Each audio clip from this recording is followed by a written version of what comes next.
Hey everybody, Jem Schofield here with the C47 and another episode of Gearbox. So somebody gave me grief about not having a rim light. They didn't really give me grief. I'm getting lots of good feedback. Well, lots is not the right word. I'm getting more good feedback about the videos that you'd like to see in the future. And I know, I have a pretty good sense of how many people come to this site every day.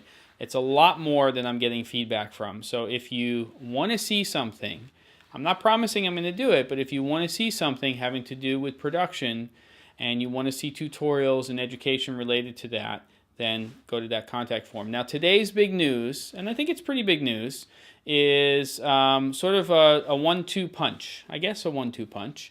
Apple has released the first update for Final Cut Pro 10, and it's a pretty significant one. It's 10.0.1. You know, they can't go to 10.1 because they're playing the OS 10 game. So they want to stay on Final Cut Pro 10 for a long time. So anytime they do an update, it's got to be very incremental unless it's major. So XML support, you can actually share files through Xsan. There's some bug fixes. There is the ability to export individual components. This is a big deal when you want to send out multiple stems for audio and things like that. So no multicam yet, no professional monitoring to a broadcast monitor, but there is a software developers kit for camera companies to now bring their stuff in. So things are starting to change a little bit with the app. What I've been trying to do is just cut anything that I don't need multicam for or specific features that are in 7 in 10 so that I can really get used to it, because as I've said before, one day you're going to get a Final Cut Pro 10 project that comes across your desk. So understanding and knowing how that app works is going to be important. So it's it's going to take time to get used to how the app works, and you're probably going to be flipping back and forth between that and Final Cut Pro 7 or Premiere Pro or Media Composer. But if you are an editor, you are going to have to learn it, even if you're not going to use it on a regular basis. So the other big news is that Apple released a 30-day free trial for the software. And this is something I've wanted them to do for quite a long time. They've done it a couple of other times with other apps. They've done it with Aputure. And so I think it's a good move. It's good for them to do this.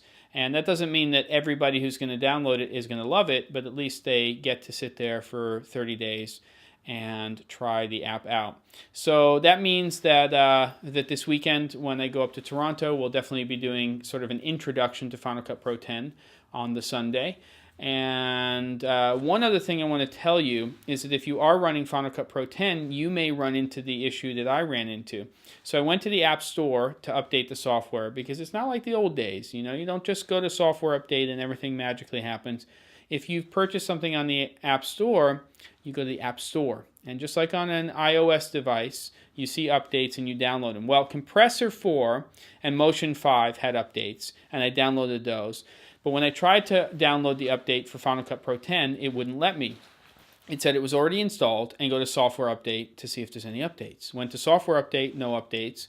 Went back to the App Store, couldn't download it. Went to the actual product page and tried to install it, and it told me that I had it installed, but I didn't purchase it from the App Store, which I did on day one. So I called up Apple, and apparently this is a little bit of a blip, a little bit of a little glitch. So what you basically have to do, if you get this problem, is you are going to drag the Final Cut Pro 10.0 app into your trash. Don't trash it right away. And then log out of the App Store, log back in, and go back to your purchased items and reinstall the application, and that should work fine. And in fact, the tech support person I spoke to from Pro Apps at Apple actually had the same exact thing happen to him. So it is a known issue, at least by a few people. So that's what I've got for you. Final Cut Pro 10.0.1, updates to Motion 5 and Compressor as well. Free 30-day trial. And I have a little rim light. That's what I got. See you guys next time on Gearbox.